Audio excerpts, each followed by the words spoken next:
Mic number 3, अगर वहाँ कोई नॉन मुस्लिम सिस्टर्स हों तो उनको मौका दिया जाए। जी सर, मैं दीप्ति इंगड़े। मुझे कुरान में की बहुत बातें अच्छी लगती है और उसमें से बहुत कुछ सीख मिलती है। तो ये ज़रूरी है कि इस्लाम कबूल करना चाहिए और इस्लाम मुझे अच्छा लगता है। बहन का सवाल है कि उन्हें कुरान मजीद पढ़ चुकी है, बहुत से बातें अच्छी लगती है, कुरान मजीद इस्लाम पसंद करती है, तो मुझे इस्लाम कबूल करना चाहिए कि नहीं। अगर आप पसंद करती है कुरान मजीद के तालीमात को और इस्लाम पसंद है तो बेशक आपको कबूल करना ही चाहिए। अगर पसंद नहीं करती तो नहीं करना चाहिए, अगर पसंद करती कबूल करना ही चाहिए। तो ही आप अमली तौर के ऊपर, सही तौर के ऊपर इस्लाम से मोहब्बत कर सकते। तो आप क्या चाहते हैं कि इस्लाम कबूल करे? नहीं सर, ऐसा कुछ नहीं, लेकिन सर नहीं, आप अगर कुरान मजीद पढ़ चुके हैं और आप कहते हैं कि कुरान मजीद में जो लिखा आप उसके पसंद है, तो पसंद है तो उसके ऊपर अमल भी करना चाहिए। सर ये बराबर, लेकिन सर मैं आजम कैंपस में इधर 3 महीने हुए मैंने एडमिशन लिया है। तो फ्रेंड सर्कल में सब मेरे फ्रेंड सर्कल है, तो बहुत सारे मोमेडियन फ्रेंड्स हैं मेरे। तो ऐसा कुछ नहीं, पहले तो नहीं थी, लेकिन बहुत कुछ सीखने को मिलता है। इधर आने के बाद मुझे बहुत कुछ सीखने को मिला और उसके बाद सर अच्छा लगा और बहुत कुछ लाइफ में सर कुछ बहुत सीख मिलती है इससे, तो अच्छा लगता है कुरान मुझे। आप अगर आपके बहुत से फ्रेंड मुसलमान है, सही लफ्ज़ मुसलमान है, मोहम्मदन सही लफ्ज़ नहीं है, मुसलमान सही लफ्ज़ है। Sorry sir. अगर आप आजम कैंपस में आ चुके हैं, एडमिशन ले चुके हैं, आपके बहुत से सहेलियां अगर मुसलमान हैं, आपको अच्छा लगता है कि जो मुसलमान में चीज़ अच्छे है, तो इस्लाम में कोई भी ज़बरदस्ती नहीं है। इस्लाम में कोई भी किसी को मुसलमान ज़बरदस्ती बना ही नहीं सकता, यह हराम है। ला इकराह फिद्दीन, दीन में कोई कंपल्शन नहीं है। अगर आप इस्लाम कबूल नहीं करेंगे तो कोई भी आपको आजम कैंपस के बाहर नहीं निकालेगा। जनाब पीए इनामदार साहब भी इधर है, वो ये नहीं कहते कि आप इस्लाम कबूल नहीं करेंगे तो आजम कैंपस के बाहर निकालेंगे।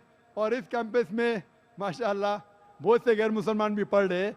लेकिन अगर आपको समझ में आता है कि ये मज़हब सही मज़हब है और आप अपने पुराने किताब पढ़ते हैं, हिंदू मज़हब की किताब पढ़ते हैं, और आपके हिंदू मज़हब की किताब में लिखा हुआ है कि आखिरी पैगंबर, आखिरी अवतार जो आने वाला है वो मोहम्मद सल्लल्लाहु अलैहि वसल्लम है, और आपको इल्म हो जाता है कि ये पैगाम कुरान में मौजूद है और अल्लाह के आखिरी रसूल के हदीस में मौजूद है, तो आप अगर अपने पुराने किताब वेद पे अमल करना चाहती है और आपको पता लग गया है कि ये पैगाम सही है, तो आपको इस पैगाम को कबूल करना चाहिए।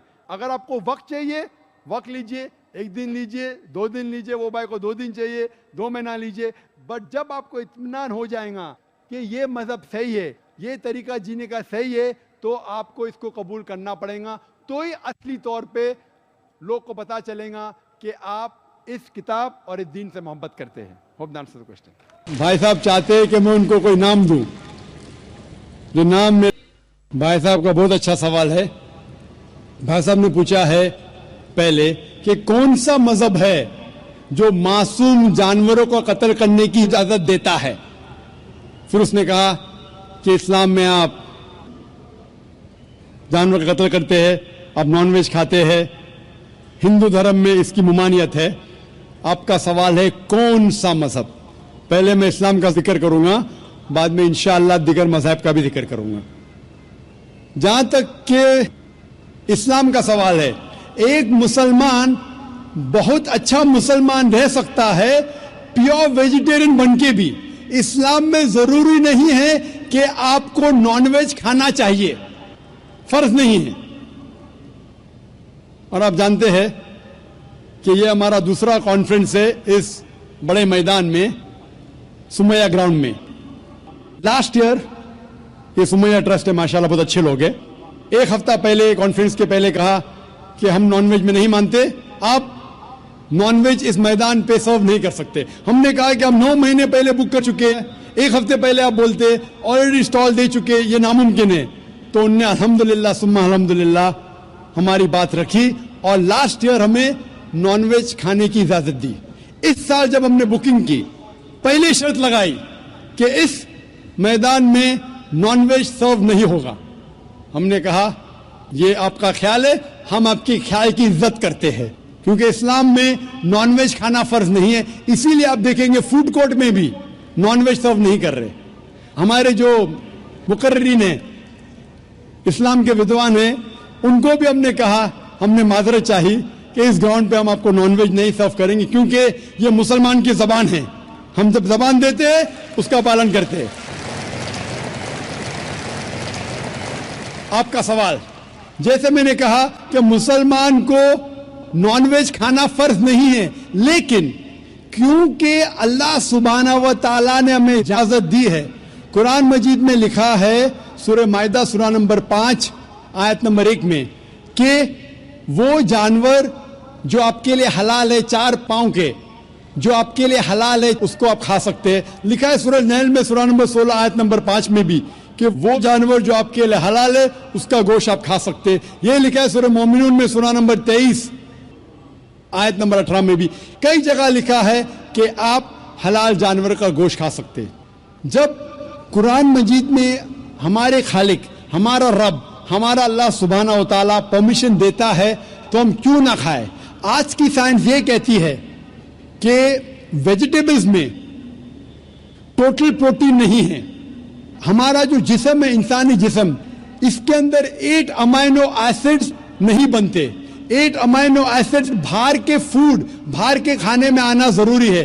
कोई भी वेजिटेबल दुनिया में नहीं है जिसमें सारे 8 अमाइनो एसिड मौजूद है, लेकिन नॉनवेज फूड में अल्हम्दुलिल्लाह सुम्मा अल्हम्दुलिल्लाह कई नॉनवेज फूड में सारे अमाइनो एसिड जो जिस्म नहीं पैदा करता है, इसे कहते हैं इसेंशियल अमाइनो एसिड मौजूद है। इसे कहते हैं टोटल प्रोटीन। आज की साइंस ये कहती है कि nonveg food is nutritious, it is full of protein.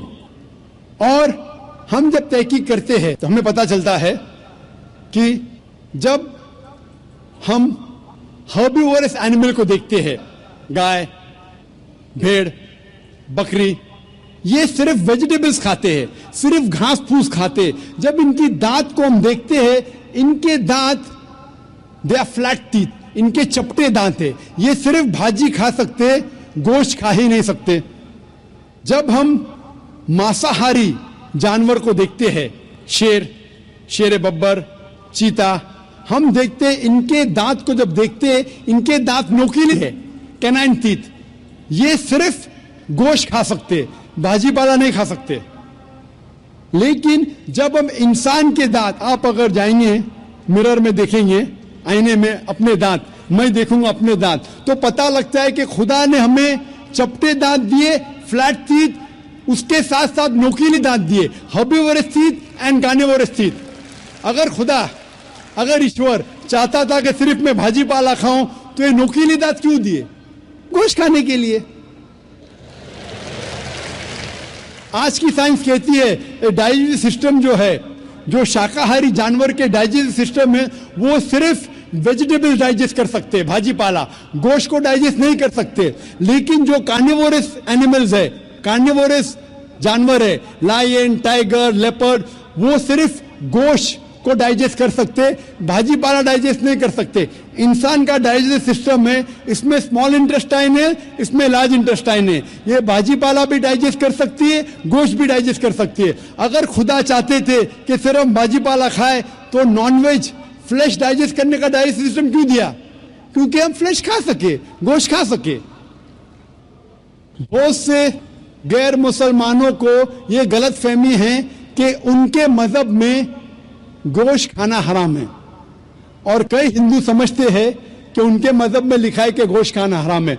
और आपने कहा कि हमारे धर्म में गोश्त खाना हराम है। भाई साहब, आपको आपके धर्म का इल्म कम है, इसीलिए मैं कहता हूं कि हिंदुइज्म जानने के लिए हिंदू की तरफ मत देखिए, हिंदू ग्रंथ का मुताला कीजिए। जब आप हिंदू ग्रंथ का मुताला करते हैं, लिखा है मनुस्मृति में चैप्टर नंबर 5 श्लोक नंबर 30 में, उसमें लिखा है कि ईश्वर ने कुछ जानवर बनाए खाने के लिए और कुछ जानवर को खा जाने के लिए।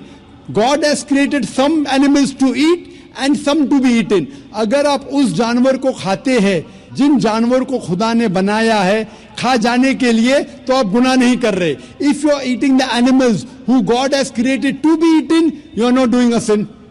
आगे जब पढ़ते हैं, लिखा है मनुस्मृति में चैप्टर नंबर 5 में, अध्याय नंबर 5 में, मंत्र नंबर 40 में, कि खुदा ने कुछ जानवर बनाए हैं कुर्बानी के लिए।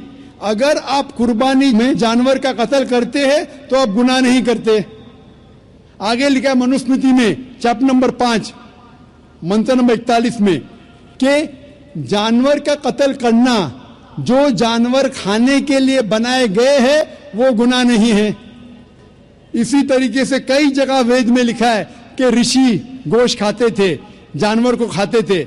वक्त नहीं है डिटेल में बात करने का, लेकिन अगर आप महाभारत पढ़ेंगे अनुशासन पर्व चैप्टर नंबर 88, इसके अंदर युधिष्ठिर जो पांडव का एक भाई था, वो पूछता है भीष्म से कि हम यज्ञ में, पूजा में क्या खाना दे भगवान को, ईश्वर को, ताकि हमारे पुरखों को संतुष्ट मिले।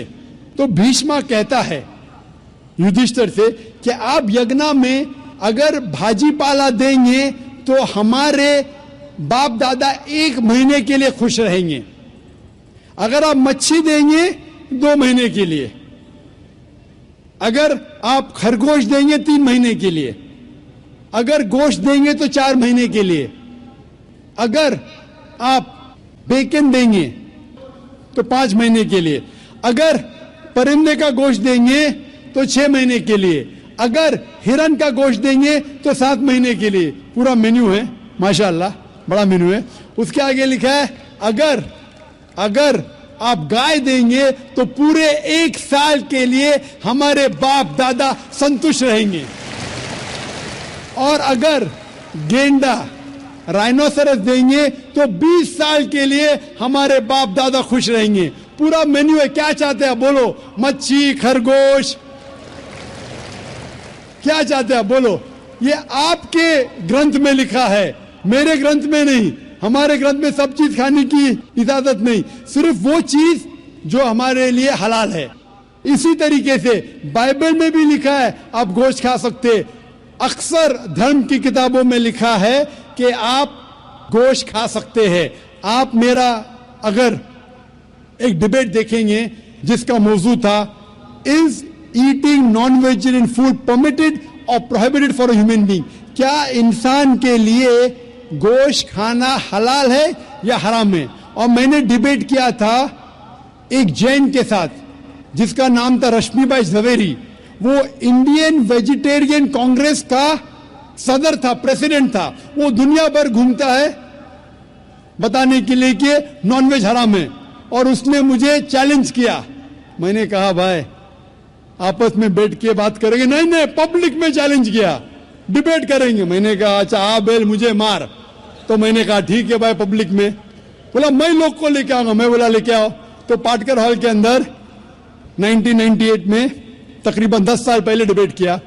वो देखेंगे सारी डिटेल्स है। लेकिन हिंदू मजहब की किताब में ये लिखने के बाद कि गोश्त खा सकते, फिर भी कुछ हिंदू शाकाहारी क्यों हैं, वेजिटेरियन क्यों? क्योंकि वो मुतासिर हो रहे थे बाकी फलसफे के साथ जिसमें कहा गया है नॉन वायलेंस। और कुछ जैन मानते कि ईटिंग नॉन वेज इज हराम, इज प्रोहिबिटेड। और हम जब पूछते क्यों जानवर का गोश्त खाना हराम है, तो वो कहते हैं कि घास और भाजी पाला के अंदर जिंदगी नहीं है, जानवरों में जिंदगी है। जब आप कोई जिंदगी लेते हैं, किसी का कत्ल करते, हराम है। आज साइंस तरक्की करने के बाद पता चलता है कि वेजिटेबल्स में भी जान है, भाजी पाला में भी जान है। तो वो जरा अपनी फिलॉसफी को तब्दील करते। ठीक है हम जानते हैं कि वेजिटेबल्स में जान है, लेकिन वेजिटेबल्स डोंट फील पेन, वो दर्द को महसूस नहीं करते। जानवर दर्द को महसूस करते, इसीलिए वेजिटेबल्स खाना गुनाह नहीं है, जानवर को खाना गुनाह है। अभी साइंस तरक्की करने के बाद हमें पता लगता है कि वेजिटेबल्स को भी दर्द होता है, लेकिन ये दर्द इंसान को सुनाई नहीं देता। वेजिटेबल्स भी अफसोस करते हैं, वेजिटेबल्स भी रोते हैं, लेकिन हमें सुनाई नहीं देता। तो अभी उनका फलसफा बदल गया। वो कहते हैं अच्छा ठीक है, मानते हैं कि वेजिटेबल्स में जान है, वेजिटेबल्स को दर्द महसूस होता है, लेकिन वेजिटेबल के पास तकरीबन 3 सेंसेस है। जानवर के पास 5 सेंसेस है, इसीलिए जानवरों की जान लेना बड़ा गुनाह है बनिस्बत वेजिटेबल्स की। मैं कहता हूं सिर्फ डिबेट के तौर पे, argument, for sake of argument मैं आपकी बात मानता हूं, क्या वेजिटेबल्स के 3 सेंसेस है और जानवर के 5 सेंसेस है।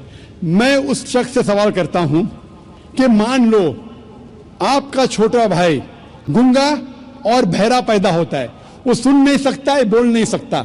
जब वो बड़ा होता है तो एक इंसान आपके छोटे भाई का कत्ल करता है, क्या आप जाके जज से कहेंगे मी लॉर्ड इस कातिल को कम सजा दो क्योंकि मेरे भाई के पास 2 सेंसेस कम थे, वो सुन भी नहीं सकता था, बोल भी नहीं सकता था? आप उल्टा कहेंगे मी लॉर्ड जज इस कातिल को डबल पनिशमेंट दो, डबल सजा दो, वो तो मेरा भाई मासूम था, बेचारा सुन भी नहीं सकता था और बोल भी नहीं सकता था। इस्लाम में 2 सेंसेस कम या ज्यादा के वजह से कोई खाना हराम या हलाल नहीं होता है। जो चीज आपके लिए तैयब है वो आप खा सकते हैं। इसी तरीके से कई वजह। लेकिन अगर कोई नॉन मुस्लिम मुझसे ये कहता है कि मैं वेजिटेरियन हूं, मुझे कोई गिला शिकवा नहीं, आपको नॉनवेज पसंद नहीं है आप मत खाइए, लेकिन कोई नॉन मुस्लिम, कोई गैर मुसलमान, कोई हिंदू मुझसे कहता है कि आप जानवरों का कत्ल करते हैं वो गुनाह है, तो मैं उनसे कहता हूं इस बात को मैं तस्लीम नहीं करता हूं। आप अगर गोश्त नहीं खाना चाहते हैं मैं आपसे खुश हूं। अगर हिंदुस्तान में सब गैर मुस्लिम गोश्त खाने लगेंगे तो गोश्त का भाव बढ़ जाएगा। तो मुझे कोई गिला शिकवा नहीं अगर गैर मुस्लिम गोश्त नहीं खाते, लेकिन अगर मुझसे कहते हैं कि गोश्त खाना गुनाह है तो मैं ये जवाब देता हूं। अभी आपको संतुष्ट हो चुका होगा कि साइंस के मुताबिक, आपके मजहब की किताब के मुताबिक, कुरान के मुताबिक गोश्त खाने की इजाजत है सारे इंसान को। Hope the answer the question.